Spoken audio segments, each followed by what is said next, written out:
It comes to us from Mama director Andre or Andy Muschietti and is based on the beloved Stephen King novel from 1986, which had been adapted into a miniseries back in 1990, which I'll admit has become fairly dated despite an incredible performance from Tim Curry. But this It is the real feature adaptation of the novel, with this film adapting the first half of the novel, with Losers Club all as kids here, where a sequel will later adapt the latter half of the novel where everyone has grown up. In this film we follow a very Stand By Me inspired Losers Club, with standouts really being Stranger Things' Finn Wolfhard as Richie, Sophia Lillis as Beverly, Jeremy Ray Taylor as Ben, and Jaden Lieberher as Bill, the older brother of poor Georgie. The kids are all freaking fantastic here. It's also good to know going in that this is a straight hard R. There's gore, swearing. This ain't the miniseries, that's for sure. But the kids all have incredible chemistry with each other. While not quite reaching the likability of the Stranger Things group, the cast of young actors keep everything really fast, funny, and memorable. The standouts definitely get the more screen time here.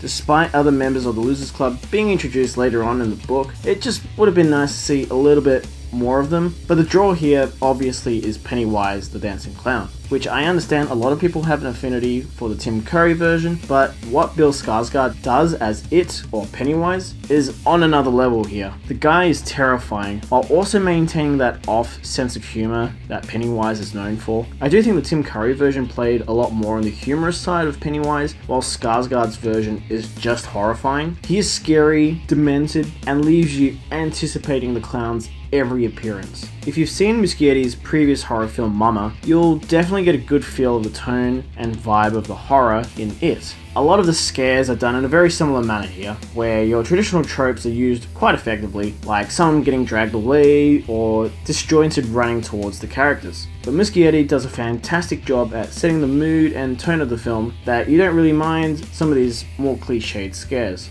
And you are legitimately terrified whenever Pennywise does show up, whether it be one of the other shape-shifting forms he uses to play on the character's fears, or the many ways he contorts his body to supernatural proportions. It really is unbelievable how much is actually achieved for real, in camera, and it absolutely pays off, with very little VFX work used here in these scenes. The crew has to be commended to sticking through with this. The scares do, I'll admit, become a bit familiar as the film does go on, and you kind of expect them, as we know a lot of these characters are going to make it through to a sequel, so the tension is lessened a bit here, as you are essentially waiting for the kids to figure out how they can defeat this being. But it really does things that only a feature film version of It could achieve, while smartly diverting from the source material that makes sense outside of Stephen King's original text. While not being completely different a la Stanley Kubrick's version of The Shining, it does take liberties with the source material that definitely makes sense, and actually help amplify the scares a great deal more. It really is a scary, fun, roller coaster ride of a horror film that really does owe a huge debt to its score, and beautiful, nostalgic cinematography. The music and atmosphere here is incredible, which just leaves you anticipating every new scare